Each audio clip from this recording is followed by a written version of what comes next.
السلام عليكم ورحمة الله وبركاته. النهاردة احنا هنعمل الأكلة المفضلة لكل المصريين، الكشري المصري. أهم حاجة ما تنسوش تعملوا لايك وشير للقناة، ولو في أي أسئلة اكتبوها لي في الكومنتات. أنا عاملة الكشري المصري على أصوله بطريقة سهلة وبسيطة، وأي تريكات أنا مش عاملاها لأن ما بقدرش ان انا احط حاجات منتجات البقوليات كتير عندي في البيت، عشان طبعا القولون وربنا يشفي عن كل مريض ابن عنده انيميا الفول، فما بقدرش احط كتير. فانا هقول لكم على التركات بالظبط اللي انا ما عملتهاش. هنا انا اول حاجه عندي ببشر البصل. انا بحب ابشر رفيع على تخين، ما بحبوش يبقى كله رفيع. وحطيت معلقتين كبار خل ومع نص معلقه ملح. خدي بالك من الملح عشان هيحدق لك البصل طبعا. وبسيبها تنزل ميتها وبحط عليها معلقه نشا او معلقه دقيق وبنخلهم كويس قوي قوي، وابتدي ان انا احمرهم في زيت غزير. ما تقلقيش الزيت ده هنستعمله كله، ما تقلقوش. هنا اول حاجه عندي هبتدي ان انا اعمل الصلصه. انا هنا عندي معلقه توم كبيره، واخدت من الزيت بتاع البصل وابتديت ان انا احمرها زي ما انتوا شايفين. انا مش عايزاها تغمق قوي، يا دوبك تحمر. وكانت عندي الصلصه كنت طماطم غسلاها وعصراها في الخلاط وحطها ضربها كويس قوي في الخلاط وحطها بقشرها، لان هما بيعملوها كده في المحلات. هنا بقى انا عندي معلقه كبيره من بهارات الصلصه. روحي لاي عطار وقولي له انا عايزه بهارات الصلصه بتاعت الكشري، هيديها لك على طول. وانا حطيت معلقه كبيره طبعا. وما تنسيش رشه السكر بتاعتنا بتاعت اي طماطم. وعندي الملح، حطي الملح على حسب الرغبه بتاعتك، تحبيه حادق تحبيه عادي، على حسب ما انت تحبي. وهقلبها كويس قوي قوي الطماطم بتاعتي واسيبها على جنب تتسبك. كده انا خلصت حاجه ونحطها على جنب. هنا بقى نبتدي مع بعض العدس انا جايباه وغسلاه ومنقعاه ساعتين 3، ممكن تنقعيه بليله على حسب ما انت تحبي. ونغسله كويس قوي وتحطيه على النار وسيبيه براحته تتسلق. ولا بحط ملح ولا بحط اي حاجه معاه، بسيبه براحته ان هو يستوي. وحطيته على جنب. واجي بقى نعمل ايه؟ نعمل الرز بالشعريه بتاعنا. بصوا يا جماعه، هما بيحطوا مع الشعريه عدس اصفر. العدس الاصفر ده اللي بيدي اللون وبيدي طعم مختلف.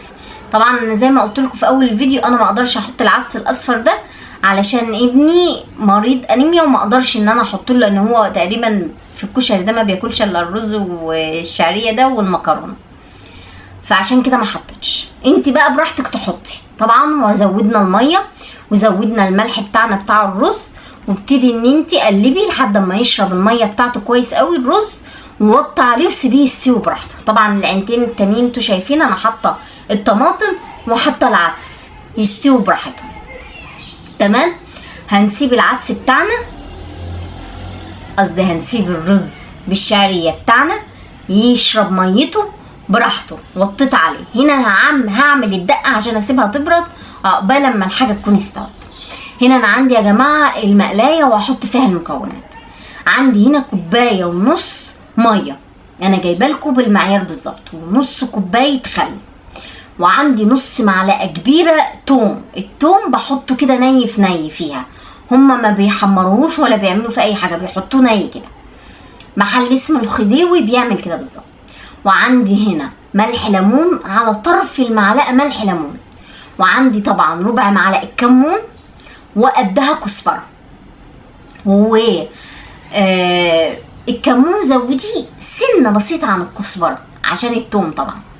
واقلبهم كويس قوي معايا واسيبهم يغلوا. زي ما انتوا شايفين الرز والشعريه في العين التانية الميه اتشربت، هوطي عليها واغطيها. تمام. هنا انا هقلبهم واسيبهم يغلوا.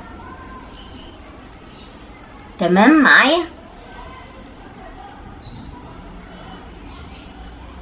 انا هنا زي ما انتوا شايفين انا سايباهم لحد اما يغلوا، وهنتجه لحاجه تانية. هنا انا بوريكم ان دي شربت ميتها والعدس قرب يستوي والصلصه بدات تتسبك. طبعا هنا غلت معايا الدقه بتاعتي اللي طبعا طعمها بيبقى خطير. انت عايزاها حراقه زودي الشطه. جيبي زيت من بتاع البصل وحط عليه معلقه شطه، وحط عليه بقى من الدقه. هنا زي ما انتوا شايفين العدس بتاعي استوى، صفيته من الميه اللي كان بيستوي فيها، وحطيت طبعا احنا ما هو بيستوي ما حطيناش ملح، حطيت الملح بتاعي وابتدي ان انا اقلب فيه بقى، ابتدي ان انا اقلب فيه لحد ما الملح يستوي، الملح يندمج مع العدس ويبقى مملح العدس معايا. هنا انا معايا المكرونه، انت تقدري تحط اي نوع مكرونه، ده النوع اللي كان موجود عندي الصغيره دي زي ما انتوا شايفين اهي، تقدر تحطي سباكيتي، تدمجي اي نوع انت حباه. انا سلقت طبعا معايا المكرونه وبعمل لها طشه، عندي معلقه توم بحمرها، وبقوم في زيت البصل طبعا بحمرها، وبقوم حطها على المكرونه عندي بعد ما اصفيها وبعد ما تتسلق، وبسيبها شويه دقيقتين على النار وخلاص على كده. هنا بقى انا ببتدي اغرف معايا الكشري زي ما انتوا شايفين، انا بغرف الرز مع الشعريه الاول طبعا، وهسيب لابني طبق لوحده ده لينا احنا. فانا هحط معاه بعد كده احط العدس بجبه زي ما انتوا شايفين، العدس بجبه بتاعي اهو استوى زي ما انتوا شايفين ومجير ازاي، زي اللي بيشرى من بره بالظبط. ببتدي ان انا افرك كويس قوي العدس بتاعي، ما تكتريش العدس عشان ما يبقاش كله عدس،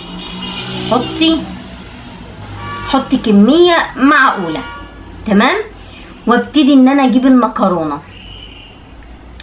طبعا اخدت كل ده يا جماعه، انا عاملاه مع بعض في نفس التوقيت، فعشان كده الكشري ما بياخدش وقت، هو مشكلته في المواعين بس. والله بجيب عندي المكرونه زي ما انتوا شايفين، وببتدي ان انا اوزعها عشان يبقى معايا طبق كشري محترم. طبعا لو حابه تجيبوا حمص جيبي، بس انا يعني هنعمله اقتصادي تمام.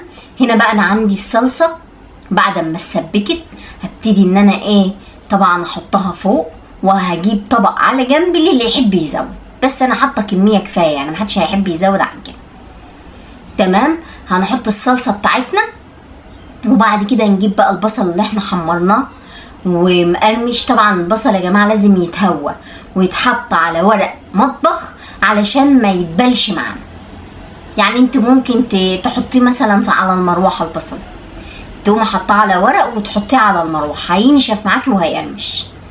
هنا زي ما انتوا شايفين الطبق معايا حكايه، وهبتدي ان انا احط البصل، شايفين مقرمش ازاي؟ معلش نسيت ان انا اسمعكم الصوت، مقرمش وجميل كان طعمه خطير. بس ناخد بالنا من رشه الملح اللي هنحطها معاه عشان ينزل ميته عشان ما تحدقوش بس. وكده طبق الكشري معايا خلص، احلى طبق كشري ممكن تاكلوه. اتمنى الوصفه تعجبكم، واتمنى ان انتوا تجربوها، وما تنسوش تعملوا لايك وشير للقناه. ولو في اي وصفات حابين ان انا اعملها، انا كمان حابه اتعلم، يعني انا عامله القناه دي عشان اعلم واتعلم، فاتمنى ان انتوا تقولوا لي. والسلام عليكم ورحمه الله وبركاته.